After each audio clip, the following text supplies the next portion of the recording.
everyone and welcome back to the channel. Today we are breaking down a very important BBC interview featuring former UN Weapons Inspector David Albright, who discussed Iran nuclear program, international inspection and the latest understanding between the United States and Iran. The big question is this: can Iran ever truly be stopped from developing a nuclear weapon? Let's dive into detail. So the question is this: what's the issue? US President Donald Trump has repeated straightly that Iran has agreed not to pursue nuclear weapon and that the nuclear issue is essentially resolved. However, according to David Albright, signing an agreement is only the beginning, so the real challenge is verification. Anyone can make promises on paper. The difficult part is proving that those promises are actually being followed. What do nuclear inspectors actually do? Many people imagine inspectors simply walking through nuclear facilities. In reality, their work is much more complex. Inspectors examine nuclear facilities, track uranium stockpiles, verify government declaration, investigate suspicious activities, analyze satellite imagery, search for undeclared or hidden facilities. Their main goal is to determine whether a country is secretly conducting nuclear activities that it hasn't disclosed.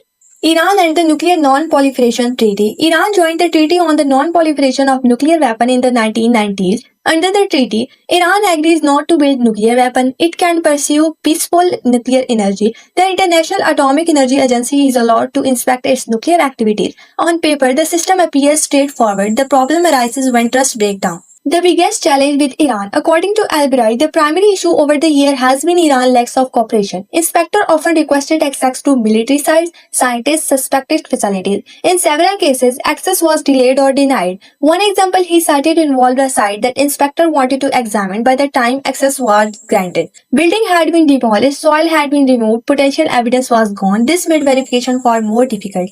So the another question is this: why Iraq matters? Albright drew heavily on his experience inspecting Iraq in the 1990s. For years, Iraq denied having a nuclear weapon program. Eventually, it admitted that such a program has existed. Inspectors then spent years reviewing thousands of pages of documents, interviewing scientists, investigating inconsistencies, and inspecting secret facilities. His point was simple: countries do not always reveal everything immediately, which is why verification matters so much. The Obama-era nuclear deal. In 2015, the Joint Comprehensive Plan of Action was signed. The agreement placed restrictions on Iran nuclear activities and significantly increased monitoring. According to international assessment, Iran reduced uranium enrichment, additional inspections were conducted, monitoring systems were expanded, surveillance cameras were installed. For several years, inspectors reported that Iran was complying with many of the deal's requirements. What happened after Trump left the deal? The United States withdrew from the agreement in 2018. Albright said many experts expected Iran to restart or expand part of its nuclear program,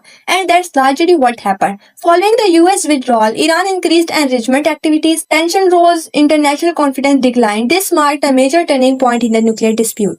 So what changed after the 2025 conflict? One of the most significant revelations in the interview concerned the aftermath of 2025 conflict involving Iran and the United States. According to Albright, access for inspectors became extremely limited, monitoring decreased dramatically, the international community lost visibility into some activities. This is critical because without inspection, it's difficult to verify what is happening on the ground. Problem with the new understanding. Albright believed the language reportedly used in the new understanding is too vague. The key reported commitment is that Iran will not procure or develop nuclear weapons. He argues that technical wording matters enormously. For example, developing a weapon is not the same as producing one. Research is different from manufacturing, and ambiguous language can create loopholes. In nuclear agreement, every word matters. One major topic discussed was uranium downblending. Think of it like dilution. If Iran possesses highly enriched uranium, it can mix it with lower enriched uranium to reduce the concentration. For example, 60% enriched uranium could be reduced to much lower level. The benefit: it becomes significantly harder to use for weapon purposes.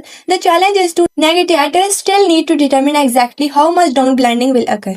So the another question is this: what is nuclear dust? President Trump has frequently used the term nuclear dust. Albright explained that if nuclear facilities are bombed, uranium container may rupture, chemical compound can spread, hazardous particles can form. These particles are dangerous because they can damage the lungs, cause chemical burns, require specialized protective equipment to handle safely. However, he noted that the exact condition of the uranium at affected facilities remain uncertain. So what happened next? According to Albright, there are two immediate priorities: verify the freeze. Inspectors need to confirm that enrichment activity remain halted, facilities are not being secretly reactivated, no hidden operations are underway. Resolve the uranium stockpile issue. Negotiators must determine what happened to existing enrichment uranium, whether it will be diluted, removed, stored, or destroyed. This may become the most difficult part of future negotiation. Can Iran really be stopped from getting a nuclear weapon? This is the central question of the entire discussion. Albright's answer is nuanced. Military strikes can damage facilities. Sanctions can create pressure. Agreement can impose restrictions, but none of these can erase scientific knowledge. Once scientists understand nuclear technology, that knowledge cannot simply be bombed away.